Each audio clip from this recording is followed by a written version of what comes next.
Welcome. Today we're working on a drawing of Peter Griffin, and to start out I'm using a HB pencil, which is a hard lead pencil. It leaves light lines, even though they might look a little dark in the video. That's because the contrast is up.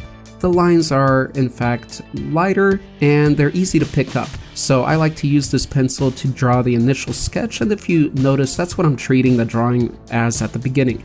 I'm treating it as a sketch. I'm drawing as many lines as I need and figuring out the shapes, the distances. Use markers like the edge of the mouth and eye shapes and things like that to figure out the distance and the size of things around. So as you see, you can draw as many lines as you want and pick them up, and in the final drawing you won't even see that process that it was done because the lines are so light. So we can move them around and we can feel free to do that.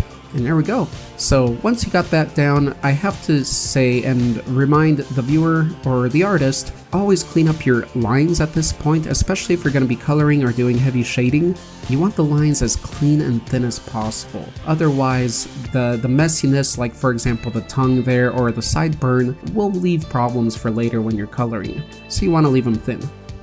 So now I'm going over the lines and the whole structure with a 6B pencil, which is much softer, and the softer it is, the darker it is, and it feels nice. Once you go over the hard line pencil, the hard lead pencil, you feel the softness of the lead kind of just guides you very nicely. You don't have to do many hair type of furry kind of movements with your pencil. You just do one line and it feels good.